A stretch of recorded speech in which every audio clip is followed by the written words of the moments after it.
हाय, good morning, सत श्री अकाल, आदाब, नमस्कार, वनकम और जय हिंद दोस्तों। कैसे आप लोग? मैं हूं आपका अपना डॉक्टर नवनीत कालरा और आप देख रहे हैं अपना show doctor Navneet Kalra show.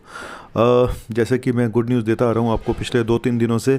और आज की खबर बताने से पहले, आज के देश का हाल बताने से पहले एक बात मैं आपको बता दूं कि जैसे मैंने पहले भी बोला था कि केसेस अभी थोड़ा बहुत ऊपर नीचे होते रहेंगे। हालांकि पीक होके जा चुका है ऐसा मुझे लगता है।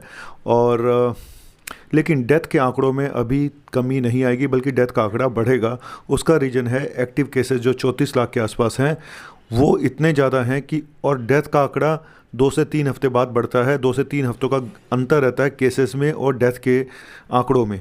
तो यानी कि अगर केसेस कम होने शुरू हो भी जाते हैं तो डेथ का आंकड़ा अभी कम नहीं होगा। डेथ का आंकड़ा 15 मई के बाद जाके कम होगा या 15 मई के आसपास कम होगा। तो अभी जो कल केसेस आए हैं इंडिया में वो करीब करीब 3,82,000 के आसपास आए हैं।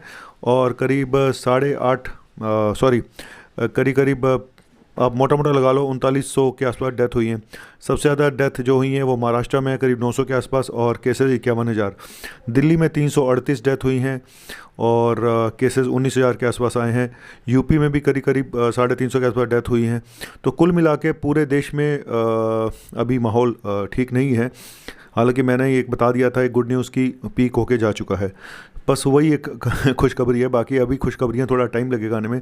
लेकिन दूसरे फ्रंट पे जो ऑक्सीजन की कमी है पूरे देश में चल रही है, कोई खाली दिल्ली में ही नहीं। अभी कल कर्नाटका से भी बुरी खबर आई जहाँ ऑक्सीजन की कमी से पेशेंट की डेथ हुई है। और सबसे ज़्यादा प्रॉब्लम छोटे हॉस्पिटल्स की है, जहाँ पे मैं, जैसे कुछ हॉस्पिटल में मैं जाता हूँ, जो छोटे हॉस्पिटल हैं, 40 बेड से छोटे हॉस्पिटल हैं, उनमें सबसे ज़्यादा प्रॉब्लम हुई है। क्या करें, कुछ नहीं कर सकता हूँ मैं। और अब मैं आपको एक चीज़ बताने जा रहा हूँ। चलो, मैंने ये न्यूज़ तो बता दिया, अब इस बता के भी क्या फ़ायदा, हालात तो सब जगह ऐसे ही हैं। तो मैंने सोचा क्यों ना आज गुड न्यूज़ एक बता के जाऊँ। देखो, वैक्सीन वाले ये बोलते हैं कि जी वैक्सीन लगने के बाद अगर आपको इन्फेक्शन होता है तो माइल्ड होगा, ठीक है, बोलते हैं ना। और ऐसा हो भी रहा है ज़्यादातर केसेस में। मैंने देखा, एक दो अपवाद छोड़ दूं तो 2-3 केसेस को छोड़ दूं अगर जो मैंने देखे हैं, क्योंकि मेडिकल कॉलेज में मुझे खबरें आती हैं, मेडिकल कॉलेज में जैसे स्टूडेंट्स ने लगवाई और वैक्सीन, और वैक्सीन लगने के बाद ज़्यादातर लोग को दोबारा इन्फेक्शन हुआ, लेकिन माइल्ड हुआ। लेकिन 2-3 स्टूडेंट ऐसे थे जिनको सीरियस इन्फेक्शन हुआ, लेकिन हालांकि वो बच गए, डेथ किसी की नहीं हुई। तो वैक्सीन वाले बोलते हैं जी हमारी वैक्सीन लगने के बाद आपको इन्फेक्शन माइल्ड होगा। तो वैक्सीन से जो इम्यूनिटी डेवलप होती है उसके बाद आपको इन्फेक्शन होगा तो माइल्ड होगा। लेकिन अगर आपने वैक्सीन नहीं लगवाई है, आपको एक बार कोरोना हो चुका है, तो उसके बाद अगर इन्फेक्शन होता है तो क्या माइल्ड होगा या नहीं होगा? है ना सवाल, बहुत इंपॉर्टेंट सवाल है। क्योंकि इम्यूनिटी तो इम्यूनिटी है, चाहे वो नेचुरल इम्यूनिटी हो, चाहे वो वैक्सीन से बनी इम्यूनिटी हो। वैक्सीन से बनी इम्यूनिटी तो सिर्फ आपकी रहेगी 6 से 8 महीने या 10 महीने। उसके बाद फिर हर साल वैक्सीन लगवानी पड़ेगी। इवन कोवैक्सीन में तो ये भी कहा जा रहा है कि बूस्टर डोज भी शायद लगवानी पड़े 6 महीने बाद। तो मेरा ये सोच है कि क्या नेचुरल इम्यूनिटी जो बनती है हमारी, एक बार कोरोना हो गया और हमने वैक्सीन नहीं लगवाई थी, क्योंकि 18 साल से लोगों को तो अब लगनी शुरू हुई है, तो क्या जो नेचुरल इम्यूनिटी है उसके बाद अगर हमें दोबारा कोरोना होता है, क्या सीवियर होगा, माइल्ड होगा, मॉडरेट होगा? मेरा ये मानना है कि शायद ज़्यादातर केसेस में माइल्ड ही होगा। उसका रीज़न यही है कि जब वैक्सीन से लगने के बाद अगर इन्फेक्शन आपको माइल्ड हो सकता है तो नेचुरल इम्यूनिटी में सीरियस क्यों होगा? और नेचुरल इम्यूनिटी के बारे में आज आपको एक बात बताने जा रहा हूँ। ज़्यादातर स्टडी ऐसी हुई हैं, हम लोग एंटीबॉडी के सहारे चलते हैं कि एंटीबॉडी बन गई तो इम्यूनिटी बन गई, लेकिन एंटीबॉडी 3 से 6 महीने बाद धीरे धीरे ख़त्म हो जाती हैं ज़्यादातर केसेस में। लेकिन उसके बाद आती है हमारी एंटीबॉडीज़ के बाद जो ख़त्म भी हो जाती है अगर, तो टी सेल इम्यूनिटी होती है। टी सेल इम्यूनिटी जो हमारी काफ़ी लंबे समय तक बनी रहती है हमारे शरीर के अंदर। टी सेल इम्यूनिटी में टी किलर हेल्पर सेल होती हैं, टी किलर सेल होती हैं। हेल्पर सेल बॉडी के इम्यून सिस्टम को स्ट्रॉन्ग करती हैं, किलर सेल अटैक करती हैं। तो मतलब ये कि अगर आपकी एंटीबॉडी ख़त्म हो भी गई है तो ज़्यादा घबराइएगा मत, क्योंकि आपकी बॉडी का इम्यून सिस्टम अपने आप को तैयार कर लेता है, एक ब्लूप्रिंट तैयार कर लेता है वायरस का, कि जैसे ही वायरस आएगा बॉडी उसके ऊपर अटैक करेगी। तो ये एक खुशखबरी मैं आपको देना चाहता था कि अगर आपको एक बार कोरोना हो गया है, अगर दूसरी बार कोरोना होता है तो ज़्यादातर केसेस में माइल्ड ही कोरोना होगा। क्योंकि अगर वैक्सीन लगने के बाद माइल्ड होगा तो नेचुरल इम्यूनिटी बनने के बाद भी माइल्ड ही होना चाहिए। है ना।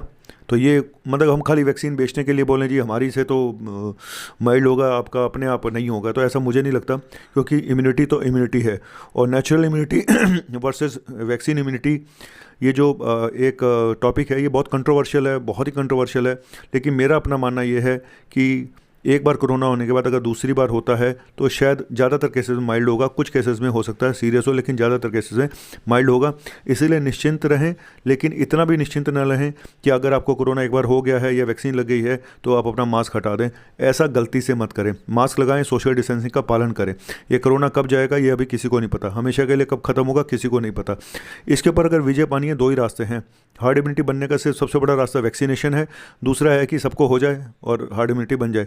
तो दोनों ही काम हो रहे हैं एक साथ, वैक्सीनेशन भी हो रहा है और सबको होता भी जा रहा है, ठीक है। और दूसरा टॉपिक मैं इसी पे बनाऊंगा कि क्या वैक्सीनेशन सेंटर ही हमारा सुपर स्प्रेडर का काम कर रहा है। Thank you very much. आपका अपना डॉक्टर नवनीत कालरा। सुबह की गुड न्यूज़ आज खबरों में ज़्यादा नहीं थी तो मुझे लगा चलो मैं कोई तो गुड न्यूज़ आपको बता दूं। Thank you very much. आपका अपना डॉक्टर नवनीत कालरा।